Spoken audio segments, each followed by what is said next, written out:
বোমাবাজিতে কাঁপল ভাটপাড়ার উত্তর মণ্ডলপাড়া, আতঙ্কে বাসিন্দারা।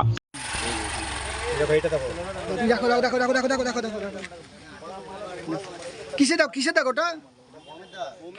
কটা বোম পড়েছে এখানে? এই শান্ত এলাকার মধ্যে বোম মারলো কেন? কেন কেন কেন? কারা কারা কারা কারা কারা? দুষ্কৃতী নাকি? হ্যাঁ দুষ্কৃতী।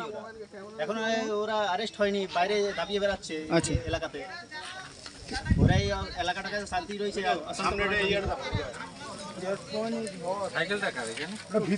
জগদ্দল বিধানসভা কেন্দ্রের ভাটপাড়া পুরসভার ৩৫ নম্বর ওয়ার্ডের অন্তর্গত মণ্ডলপাড়া শান্তপ্রিয় এলাকা। তবুও শনিবার ভোররাতে বোমাবাজির জেরে কাঁপল ভাটপাড়া থানার উত্তর মণ্ডলপাড়া। অভিযোগ, কে বা কারা পরপর দুটো বোমা ছুড়ে পালিয়ে যায়। বোমার আওয়াজে ঘুম ভেঙে যায় বাসিন্দাদের। বাইরে বেরিয়ে তারা কাউকে দেখতে পায়নি। তবে জনবহুল উত্তর মণ্ডলপাড়ায় বোমাবাজির জেরে আতঙ্কিত বাসিন্দারা। অভিযোগ, তৃণমূল আশ্রিত দুষ্কৃতীরা শান্ত এলাকাকে অশান্ত করতে বোমাবাজি করেছে। প্রসঙ্গত, জেলবন্দি একদা মণ্ডলপাড়ার ত্রাস সুজিত চৌধুরী ওরফে কালুয়া, কিন্তু তার সাগরেদরা এখনও লুকিয়ে চুরিয়ে ঘুরে বেড়াচ্ছে। অভিযোগ উঠেছে, কালুয়ার সাগরেদাই ওখানে বোমাবাজি করেছে। স্থানীয় বাসিন্দা কুণাল চক্রবর্তী বলেন, উত্তর মণ্ডলপাড়া খুব শান্তপ্রিয় এলাকা। শান্ত এলাকা অশান্ত করতে স্থানীয় দুষ্কৃতীরা রাতের অন্ধকারে বোমাবাজি করেছে। কখন বোমাবাজি পড়েছে? কটা পড়েছে বোম? আমরা সকালবেলা খবর পেয়েছি যে রাত্রি 2:20 পরে এই বোমাবাজি ঘটনাটা ঘটেছে। এটা শান্ত এলাকা একটা, সেখানে বোমাবাজি। আপামর শান্ত এলাকায়। এই জায়গার নাম কি? জায়গাটা এটা মণ্ডলপাড়া, উত্তর মণ্ডলপাড়া বলা হয়। কারা করতে পারে কি মনে হচ্ছে? এই আশেপাশের কারো কেউই করেছে। হ্যাঁ, তাদের রাত্রিবেলা দৌড়াতে দেখা গেছে, কিন্তু সাধারণ মানুষ বুঝতে পারছে কারা করেছে, কিন্তু কারোর নাম তো এইমাত্র বলতে পারছে। এখানে একটা সময় দেখা গেছে যে এমএলএ ঘনিষ্ঠরাই দাপিয়ে বেড়াতো এই গলির রাস্তাঘাটে, এখানে আড্ডা মারতো। ওই তাদেরই অ্যানসিস্ট্যান্সরা আছে এখন।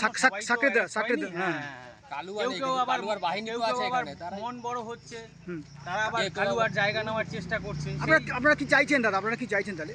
এই পরিবেশটা আপনারা সকলেই জানেন, এই পরিবেশটা বরাবরই শান্ত পরিবেশ। মণ্ডলপাড়ার পরিবেশ নিয়ে মানুষ একটা সময় মানে খুব গর্ব করতো, সেই পরিবেশটা নষ্ট হতে দেওয়া যাবে না। আমরা এটাই চাইছি যে যে কোনো পরিস্থিতিতে পিসফুল প্রশাসন রাখুক, শান্তি থাক, মানুষ এখানে শান্তিতে বসবাস করে, কোনো রকম অশান্তি চায় না। অপরদিকে বিজেপি কর্মী প্রণয় দত্ত বলেন, কালুয়া জেলবন্দি থাকলেও তার বাহিনী এলাকায় এখনও দাপিয়ে বেড়াচ্ছে। প্রণয়ের দাবি, এলাকার সিসিটিভি ফুটেজ খতিয়ে দেখে বোমাবাজির ঘটনায় জড়িতদের পাকড়াও করা হোক।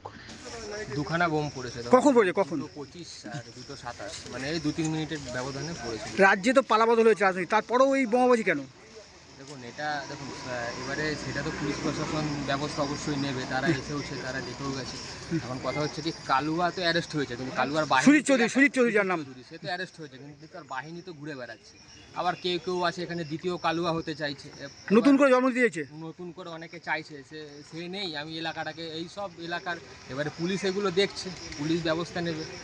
বিপিন বিধানসভা তো সব ফেরার এখনো তো মনুয়াও তো পালিয়ে গেছে, মনুয়াও ফেরার আছে। এরাই তো তাণ্ডব চালাতো মণ্ডলপাড়া জুড়ে, এরাই ওরা মণ্ডলপাড়া। হ্যাঁ, এবারে ওদের বাহিনী তো এখনো আছে এলাকায়, লুকিচুরি রয়েছে। 15 বছর। কি চাইছেন আপনারা? কি চাইছেন? চাইছি পুলিশ প্রশাসন ব্যবস্থা নিক। এখানে ক্যামেরা আছে, ক্যামেরাতে দেখে কি করছে না।